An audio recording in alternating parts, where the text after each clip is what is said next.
I have a lot of years of relationships under my belt, and I got stuck into studying relationships earlier than I ever should have because I was raised in a broken home.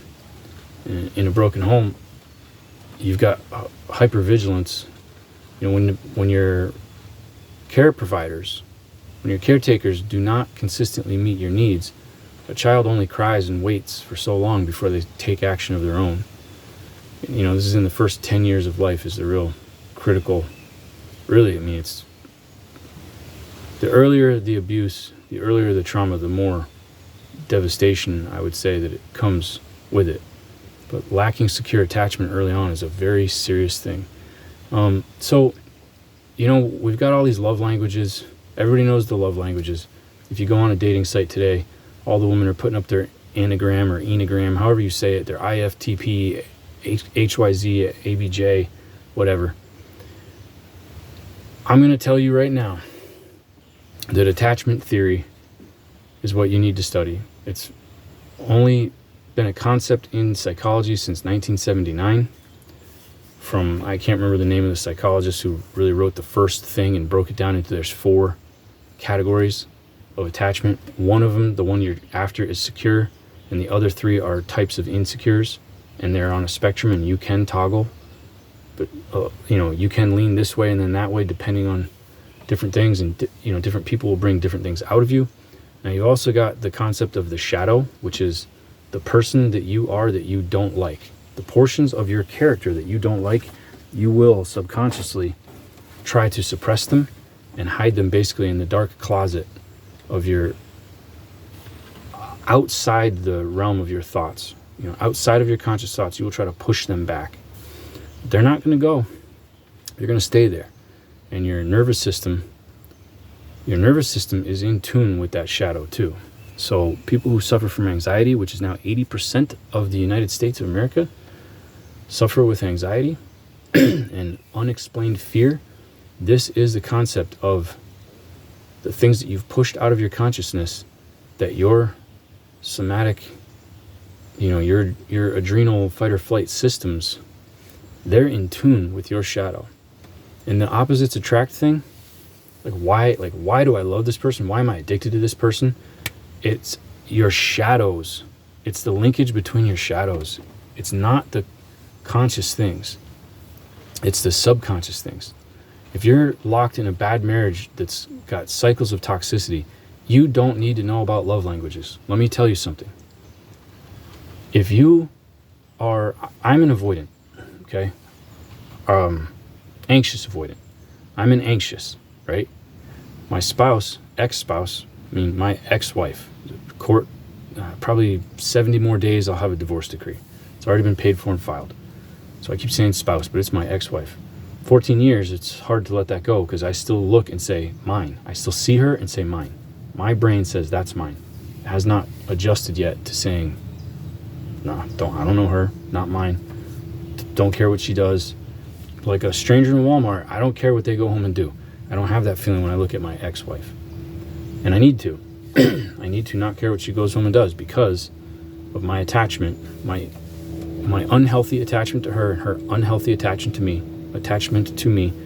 And the both of us had traumatic childhoods and have coped all these not understood coping strategies. And both lived in sort of a fantasy obsession type thing because the life that you're living is not what you want. So you create the life you want in your head, and then the life that you're actually living never lives up to that standard. This is a very common thing. So don't be pointing fingers. I'll bet you if you sit with yourself long enough, you'll look back and say, wow, maybe I did that too. It's easier to point the finger and say, you're living in a fantasy than it is to say, I've been living in a fantasy. It's very hard for me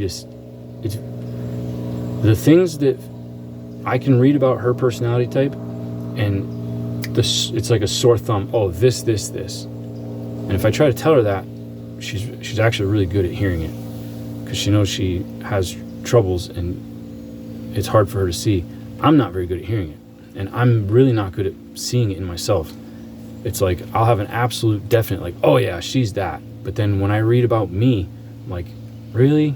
I don't quite believe it. Like, it takes me quite a while. One of the things to understand about these toxic attachment cycles, and anxious-avoidant, that's the linkage between an anxious, me, and an avoidant, her. Anxious and avoidant, they lock together in these, I don't know, pick a famous crazy couple that just were so much drama, shouldn't have been together, but they kept going back to each other, you know. Johnny and June, or Sid and Nancy, maybe Bonnie and Clyde, who knows. Just these George Jones and, not Loretta Lynn, but Tammy. George and Tammy Wynette. Man, that guy, them two, their duets is like, I've been singing them in my head through my sad period, because it really spelled out. I'm not going to say our names, but me and her, it really, like, George and Tammy really spelled out me and her musically. Golden Rings, that's a sad one. Or He Stopped Loving Her Today, that's another one. Yeah, they make a good song, but they make a pretty heartbroken life. So what's happening with this insane, like, why are we drawn to each other when we're so bad to each other, but we keep coming back? That's the cycle. You're so drawn, it's a push-pull. One or the other pulls the other one back. You're so drawn to each other, you have to do all sorts of bad things to try to burn that bridge, because the two of you cannot stop crossing that bridge back to the other one, and it leads to a fight, it leads to conflict, it leads to bad every time, and you don't want to keep repeating it, but you don't know how to stop it. Okay, I'm telling you right now, it ain't about love languages. It is about attachment theory. You have to read up and study about attachment theory. And the two of you are just the right ingredients to make gunpowder. And the only way that you're going to stop the explosions is to stop being exactly who the two of you have been. And you do not have the ability to change another person. The harder you try, the more it brings out the volatility of this toxic cycle. The only thing you can do is change you.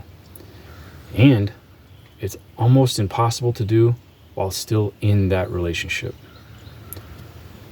The only success I have ever had in any of this is Jesus. So that's what I'm going to preach, because he's the only one that ever worked. I see all kinds of people preaching this, that, the other thing, and they're all fleeting. They don't have what's called object permanence. Object permanence is a psychological concept that a baby, when you play peekaboo with a baby, if you close your eyes, the baby doesn't see you, you disappeared. But then, when you open your hands again, there you are. Object permanence is this mental state where we believe that just because I can't see you doesn't mean I don't have you. Just because I don't feel as close to you doesn't mean I don't still have you. The only object permanence I've ever had in my life is Jesus Christ. And you need object permanence. You need to feel like there is a security. No matter what happens, you will not be completely abandoned. A lot of people are preaching self, Let me tell you something. I have been the first one to abandon me through every crisis of my life. I could not pick me up. This crisis of a 14-year marriage with 2 children dissolving is so much bigger than my first marriage, which was a 20-year-old kids together for 2 years. I was sick for 8 months after that divorce.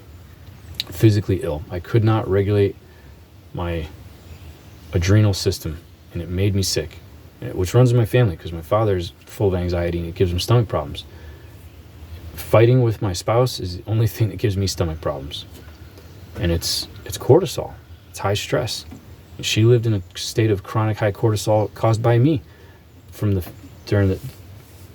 not always caused by me. There were times where it was a coworker. There was times where it was a predicament. But she's a chronic high stress person because she has not learned how to regulate her emotions.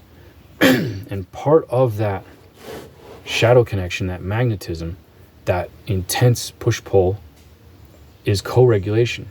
See, when God said, men, leave your parents, take a wife, cleave to your wife as one flesh, and like be joined and stay together, it's two fight or flight systems that are joined into one organism to regulate that entire organism. So when he's flipping out and stressed out, there she is to regulate him, and vice versa. When she's flipping out, he's there to soothe and regulate her. Adam was the only creation that God made that he said it's not good. He made Adam, and Adam was not happy. He made a circus of animals to parade past him and say, as a distraction, and say, hey, why don't you name these things? Whatever you want to call them. I love you so much. Whatever you want to call them, name them. It wasn't enough. So God saved the best for last. He said, I know. I'm going to make a partner out of him. What he made is two somatic nervous systems. I mean, that's what science calls it. He can call it what he wants. And he's the right one. We give it our own name. Just because we study it doesn't mean we invented it. We observe what we did not invent. You can observe a lizard. That doesn't mean you invented it. So God created what we call somatic nervous systems, but he made them like in halves. So she's one half and he's the other. When you put the two together, and when they abide in God in the center, when they live and walk with him and obey him and live in righteousness, they have this functionality that I've experienced it just a little bit, and it is glorious. It is unbelievably glorious. It's like drugs. Drugs come from Satan, pharmakeia. That's the Greek word. It translates in the King James as sorcery. It says in those days there will be great sorcery. Look around. Everybody is medicating with some kind of pharmakeia. Above the over the counter, or out in the back alley, out of the trunk, right? Everybody is medicating with something, legal or illegal. Whether it's from scrolling to porn, to injecting, to drinking, to sex addictions, hypersexuality, to chronic affairs, to just money spending, or intense distractions, reckless, frivolous spending, or even your race car or your Harley obsession, your whatever. There are different forms of self-medications. Some are more destructive than others, but an unhappy marriage needs to be medicated. I have seen so many long-term unhappy marriages working in a factory, and it was always presented as guys who didn't need the money. They couldn't stop working overtime because they couldn't just go home and be happy with their spouse, their partner. That's a special kind of hell. That's a prison. It would be better to be alone than trapped in that prison, but the fear of being alone prevents people from doing it. And their life goes by, and I'm sure that they get to their deathbed filled with regret. Anyway, look into attachment theory. If you have one of these types of attachments, I don't care what the love language is. You can spend the entire day revolving through all 5 love languages. You can say, honey, today's the day for you. I'm going to do the laundry. I'm going to clean the house. I'm going to make you dinner. I'm going to rub your feet. I'm going to do a bubble bath. I'm going to listen to you. I'm going to talk with you. I'm going to spend quality time with you. I'm just going to lay here and hold you. You can go through all of it. They will not respond. If you are having, an anxious avoidant attachment and you're in crisis, no amount of playing around with love languages will they respond to, because you have now, in this conflict, one partner's afraid of being abandoned, the other's afraid of, it really all comes down to trust and security in the other person. But once you have established yourself as a threat, as a danger, even though you've never raised your hand to them, maybe you've never even cussed them out, but you're saying, I think that maybe we should divorce. Maybe I should get my own place. Maybe that is, to them, a nuclear bomb. They cannot be secure in trusting you. And now there's nothing you can do to get that trust back. Maybe there is, but I haven't figured it out. there becomes this terrible fear. And an anxious avoidant person is one who trusts in words that come from liars, and everybody but themselves can see it. And I'm not talking about just my ex.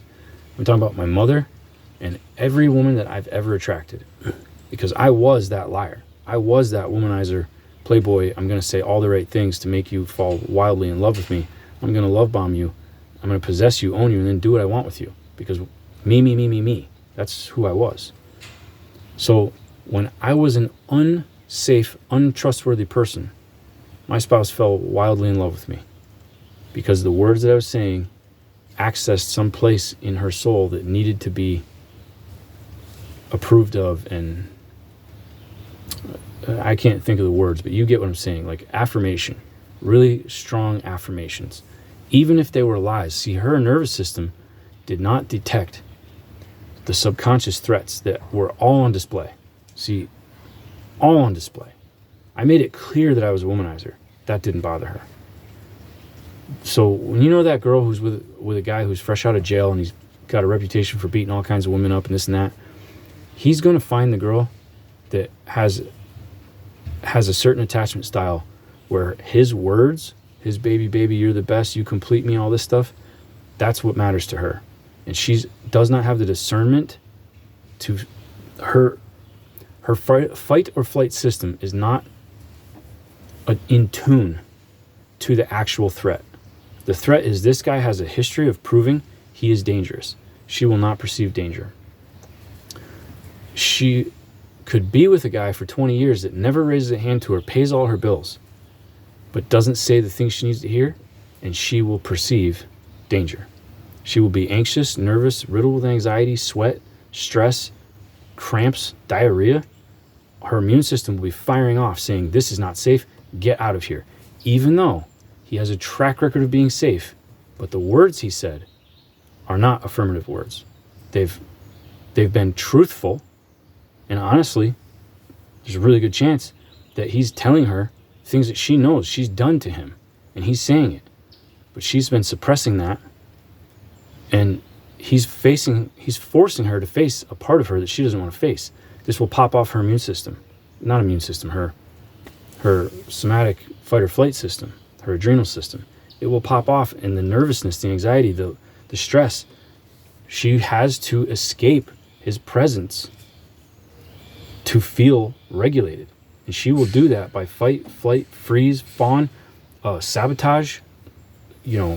Like her subconscious with that guy that is not dangerous to her physically, but makes her feel a certain way emotionally, she will burn every bridge possible to get away. And he will respond by doing bad things back, because he's saying, he's so bewildered, like, I thought you loved me. I did all these things for all these years, and this is what I get for it. And this guy, you're going to run off. I'm really kind of talking about my mother. Like this guy, that guy that isn't taking care of his kids, that cheated on this one and this one and this one, you're going to run off with him over my father? Are you insane? They're not insane. They were abused. They were abused as children, and they learned how to fend for themselves. And they're broken in all kinds of special ways. Attachment theory holds the answer. Not Enneagram personality test, not your freaking Cancer, Virgo, stupid signs, and not love languages. Love languages is very important. It really is. But it's not the framework. It's more like the frosting on the cake. You need to know what kind of cake you're dealing with. Person's got an allergy to a chocolate. You can't be putting vanilla frosting on a chocolate cake and saying this is good for them. I think that's a pretty good analogy. This one's getting long enough, so I'll cut it off here. The only person that is going to have the object permanence for you that you can hang your hat on and always trust in, whether it's through storms or clear skies, is Jesus Christ. Everything else, including me, everyone else, including me, has let me down. Everyone but Jesus. So hang your hat on Christ. That's the best advice I could ever give myself, and that's who I'm giving it to. That's what I'm going to do with the rest of my life. And I'm getting better. I now have boundaries. And I now have discipline. Things I didn't have before. And they are lacking boundaries, lacking discipline, lacking self-awareness, lacking self-control. They were all the things that, all the right ingredients for a continual, one after another, trauma to trauma to trauma, continual cycles of toxic, self-destructive relationships. The only thing that's going to work is for me to remove myself from them, make myself available to the one who can change me, and let him do the pruning. He's a heart surgeon, and I needed one. He's pro bono. He's 24/7. He works anywhere in the world at all times, day and night. And all you got to do is just ask, and he'll show up. Praise the Lord.